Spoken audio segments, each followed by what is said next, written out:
Okay, don't panic. I've secured the room.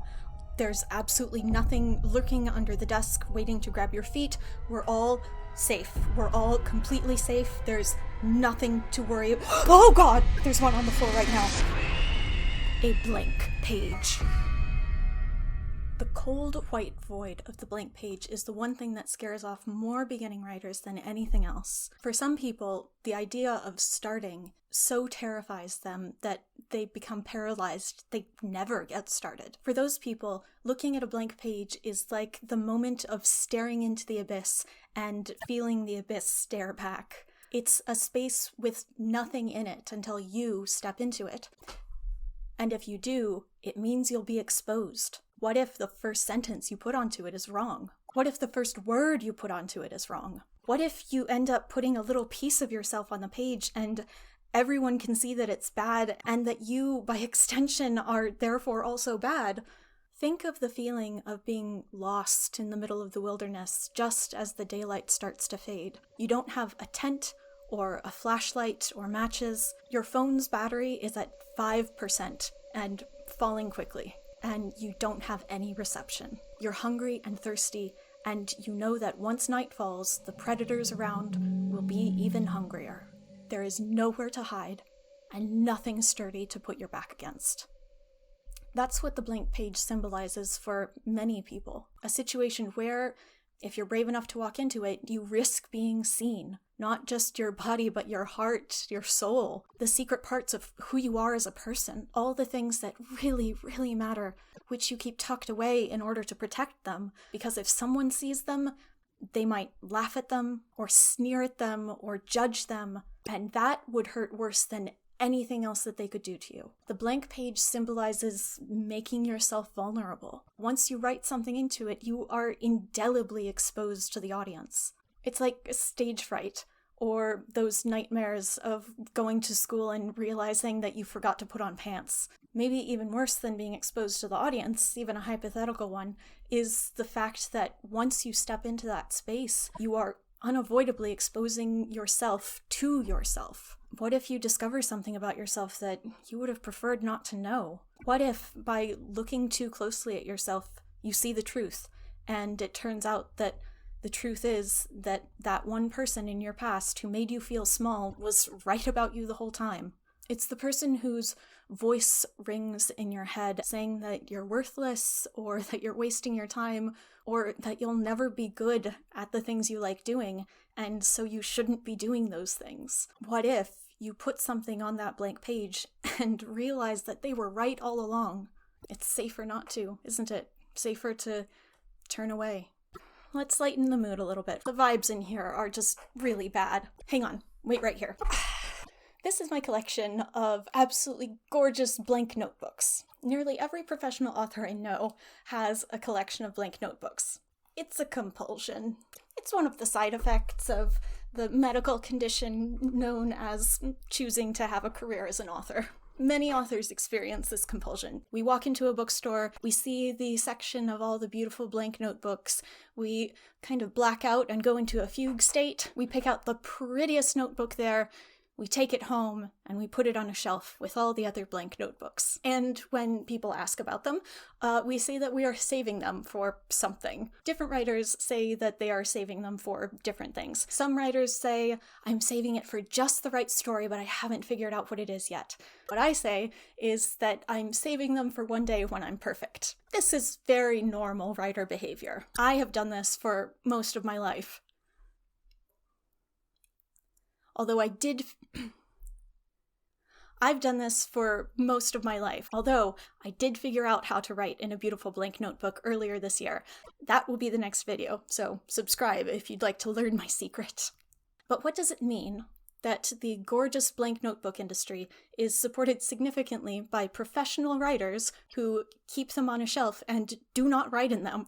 Well, the bad news is that it means that fear of the blank page doesn't ever entirely go away. There's always going to be a part of you that looks at this beautiful vista of pure potential and thinks,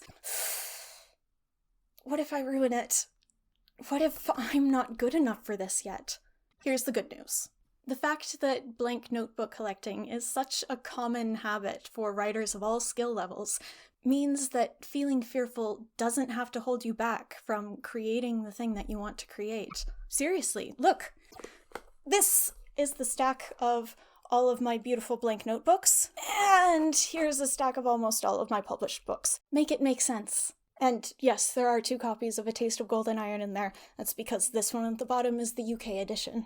Truth is, it doesn't make sense. And it doesn't have to make sense to you either. Fear comes from so many different places that it's probably always going to be a part of your creative life to some degree or another. The fear of rejection, the fear of judgment, the fear of disappointing someone, the fear of losing the respect of your friends or partners, the fear of too much success. If you're writing with the goal of affecting other people and genuinely moving them in some way, that's doubly a guarantee that fear is going to be a companion to you. This is because the art that speaks most to people's souls, the art that moves them and means something to them and affects them, the art that stays with them for years and years and years, that art exists because the artist committed a huge and courageous act of vulnerability and exposed part of their secret innermost heart in order to say something deeply true.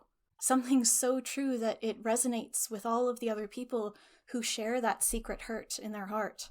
Knowing that they're not alone, that someone else felt what they felt and made something beautiful with that feeling. That's life-changing. As an artist, you can't reach that place without being vulnerable, and you don't get vulnerability without some degree of familiarity with fear. But when you make it to that place, the reward is the absolute privilege of speaking something so true that the audience's hearts sing like someone running a wet finger around the rim of a crystal wine glass.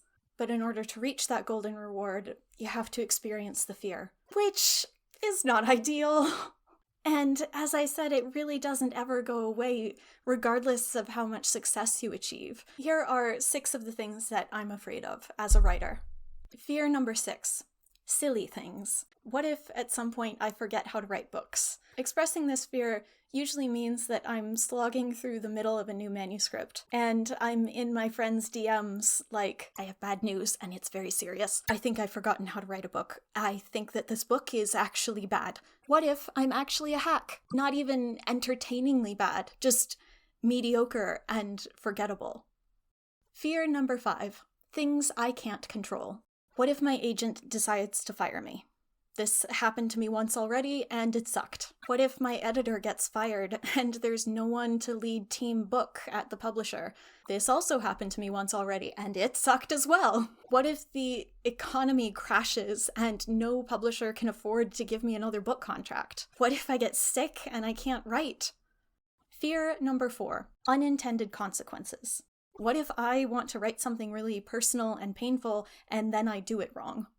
What if it makes my loved ones angry at me? What if my own lived experience is different from what the internet has decided it should be, and I get cancelled just for speaking honestly about my own history and trauma as a queer person? What if the stories I write end up hurting someone?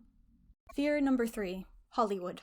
What if some big studio buys the film rights to one of my books and makes a really, really bad movie? Nightmare scenario.